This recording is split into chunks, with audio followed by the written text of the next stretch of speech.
Right. Okay. Well, Katie, I think first of all, thanks very much indeed. I think an absolutely mind-blowing talk. Thank you. And, well, I guess my initial question was going to be, what is your favourite way the universe would end? But I think you've already answered that one. I mean, clearly vacuum decay is the coolest, so... Yeah. Okay, let us start with the person standing. Hello. Hi. So, assuming the heat death of the universe is the way that we all end, do you think there's any possibility that the energy in dark energy could be used by whoever's around in 100 billion years to do something useful with it? And maybe that's a more hopeful way to see the end of things. That's a fascinating question, whether or not dark energy can be harnessed. I mean, it's something that comes up a lot in science fiction, right? The idea that we can tap into the vacuum energy of the universe and do something with it. I don't know. I mean, I think that we fundamentally don't know what dark energy is made of. We don't know what it is. If it is a cosmological constant, it's just a property of the universe. It's just a number in the equation. And a lot of people really hate that idea because there's no fundamental theory that gives us that number. And if you try and find that number from a fundamental theory based on sort of adding up things in quantum mechanics and trying to figure out sort of degrees of freedom and stuff, you end up with a number that's 120 orders of magnitude too high, which is clearly not working out. So there are some ideas where the vacuum energy, the dark energy is some kind of dynamical value, some kind of field, and then maybe there could be some kind of coupling to some kind of matter, and you could harness it. We really don't know.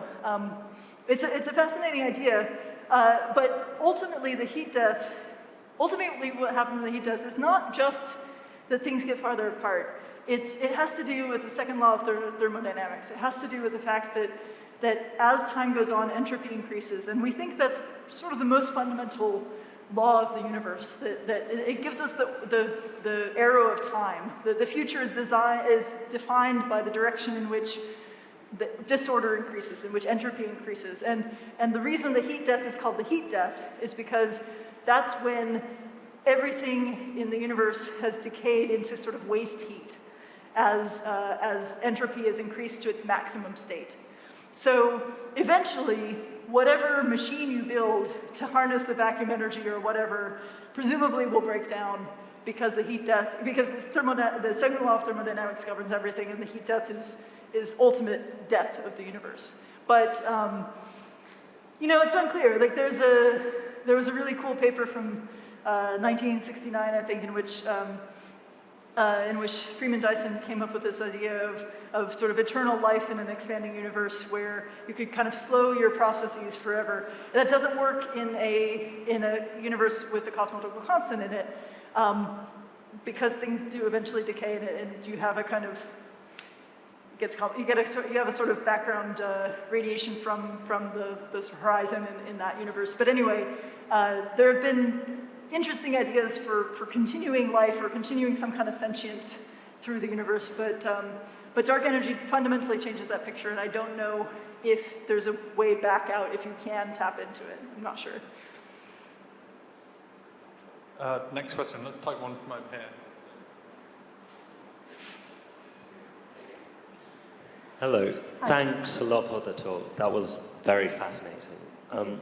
The first question the only question actually I had was, a few years ago I was actually doing a physics degree and studying a lot of this stuff back in 2016. And, apart from the standard model of particle physics, several other ideas were quite popular back then, including string theory and another one called loop quantum gravity. Yeah. The problem that existed was there wasn't enough empirical evidence to rule in favor of either. And specifically in the case of string theory, a lot of the predictions were at the level that modern experimental equipment couldn't reach at the time. Yeah. So the question I had was, since then, has there been any progress in terms of experimentation, and are we any closer to sort of finding a substitute to the standard model? Yeah, it's a great question. So we definitely are seeing experiments that are giving us hints of possible breakdowns of the standard model. So there have been a few experiments where the results do not agree with the predictions of the standard model, and those might be giving us some indication of which direction to go. And even just dark matter is something that if we actually figure out what dark matter is made of, because it's not part of the standard model, that will give us a clue as to which direction to go next. As for string theory and loop quantum gravity, these things are, as you say, very hard to test because we're talking about energy scales that we cannot reach in our experiments. And so I think that there's a lot of the work there is connecting more to questions like holography, like ADS-CFT correspondence, if you're familiar with that, where there's a connection, we think, between certain gravity models and field theory models with different numbers of dimensions that might be giving us some interesting hints about the sort of ultimate nature of space and time. And so there's a lot of work right now in the possibility that space and time might be emergent properties rather than fundamental properties of the universe. And I think a lot of the people who have been working on building string theory models are now kind of moving into looking at those interesting correspondences in the theory as a way of seeing if that's going to give us some hint about sort of the fundamental nature of particle physics. So, I mean, I think it's an interesting place right now because when we can't directly test the theory, we have to get a little creative and we have to look at different possible phenomena and different ways of sort of organizing our theories. And I don't know exactly where that's going to go, but there's definitely some really cool stuff around holography, around emergent gravity and emergent space and time that I'm watching carefully, although I don't work in it directly myself. Fantastic. Sorry.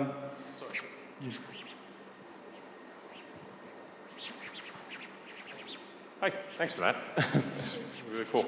I've got a question that may be a little basic, but it's about the relationship between inflation and dark energy. And so it's the idea that, so dark energy is driving the expansion of the universe, as far as we know. Did that include the inflationary period? If not, what drove the inflationary period? And if it did, why did it change? Okay, so yeah, that's a good question. Like there's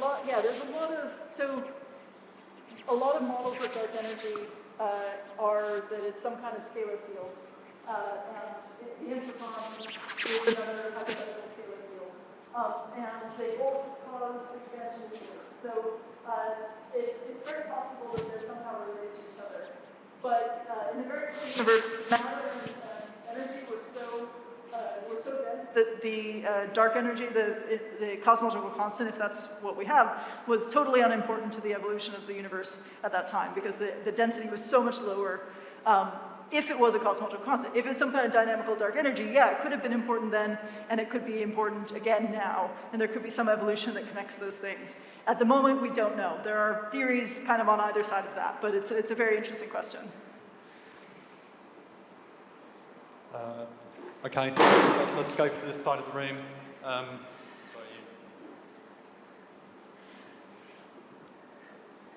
Thank you, Professor, for the lecture. I wanted to ask, what are your expectations with regards to the James Webb Space Telescope, and will it be able to answer some of the questions you've raised here? Thank you. Okay, yeah, so the James Webb Space Telescope is exciting for a number of different reasons, but the thing that I'm really excited about with James Webb is that it's going to give us views of some of the earliest galaxies in the universe. So galaxies that formed within the first few 100 million years of the universe. We've had glimpses of some galaxies around that time, but we've only seen the very brightest objects. We've only seen the things that really stand out in, in that time period. With the James Webb Space Telescope, it's so much more sensitive that we're going to be able to see sort of more ordinary galaxies in the first kind of generation or two of galaxies in the universe, which is tremendously exciting, partially because if, for example, which is what I work on, if dark matter was doing something really interesting to the galaxies at that time, then the data we get from the James Webb Space Telescope could potentially give us some information about different models of dark matter that would have different effects on the populations of galaxies in the very, very early universe. So what I work on, one of the things I work on right now is thinking about how if dark matter had self-annihilation, so in high densities it was annihilating and producing standard model particles, if that were happening when the first galaxies were forming, it would change the chemistry of the gas, it would change the dynamics of the gas in which the first galaxies formed, and then the populations of galaxies in the very early universe would be different than if dark matter was not doing that annihilation. And that's one of the big questions of, is dark matter doing that annihilation? Was it doing it in the early universe? And so hopefully the data we get from the James Webb Space Telescope will help to answer some of those kinds of questions. There are other things that it's going to be able to do in terms of like galaxy surveys and tell us more about dark energy by mapping galaxies and looking at expansion rates and stuff like that. But I'm particularly interested in the first sort of generation of galaxies. Next question. Let's go. Is it you, Matt, home? Yeah.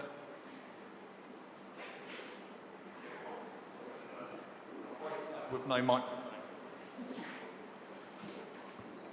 Thanks. I'm taking it on a slightly darker tone than the Okay. question about attempting to save all sentient life in the universe in some way, shape, or form. Could an entity theoretically influence the Higgs field such that they triggered the vacuum decay or increase the probability of it triggering? That's a good question. So I've worked on that a little bit from a purely theoretical standpoint.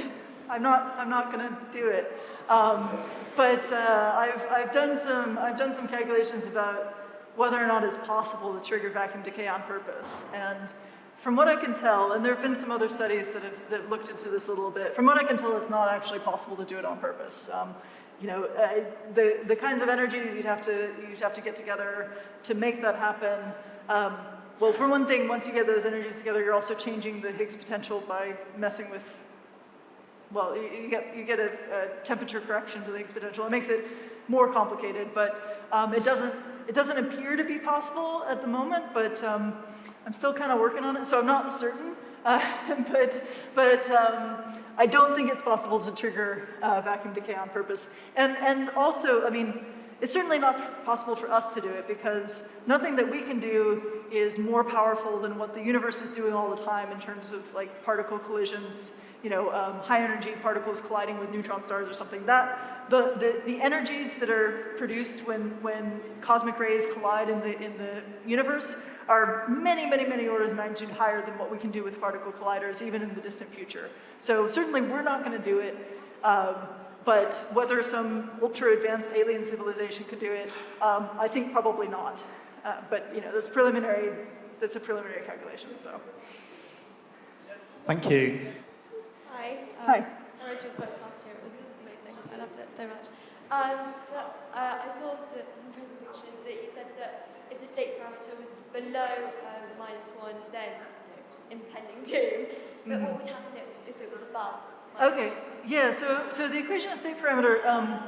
If it's anywhere between -1/3 and -1, then you have accelerating expansion that's just not a cosmological constant. But if it's below -1, then you have this phantom dark energy sort of situation where the density builds up. I don't know of any dark energy models that have W of greater than -1, not any sort of popular ones anyway. Generally speaking, the dark energy models people come up with either give you -1 because that's what we appear to see in the sky, or if you get creative and find a less than -1, then you can do cool things with ripping apart the universe. But it's also possible that dark energy is dynamical and it's not just the equation of state parameter might not be constant. So it could be that it could go through periods of being less than -1 but not actually lead to a big rip. So there are other possibilities as well. Just if you have a constant equation of state parameter, then you get different sort of outcomes for different values. But yeah, I don't know of any popular ones where you have greater than -1 because basically we measure about -1, and so mostly people are working on that. Okay, I think we've got time for one very last question, and actually, let's go on. So, sorry, apologies for everybody that's still got their hands up. Hi, thank you. That's great. Yeah, just talk about this universe. But is there any evidence to support those multiple universes? Multiverses. Yeah. So it depends on what you mean by multiverse. So most of the time when people talk about multiverse these days, they're talking about kind of the, what is it, like the Marvel Universe version, where you have different like the copies of our universe with slight changes, and that's more like a sort of many worlds hypothesis of quantum mechanics. Many worlds interpretation, where every time a quantum event occurs, it branches off different universes, and they might have different things going on in them. We don't have any evidence that that happens. That's one interpretation of quantum mechanics, and some people take it very seriously, and other people do not. And we don't have a way to distinguish that at the moment. So there may be totally disconnected multiple universes that are very similar to ours with slight differences, but as far as we know, there's no way to connect to them at all. But there are other ideas of multiverses where you just have a really large universe, and there are regions in the universe that are causally disconnected from us.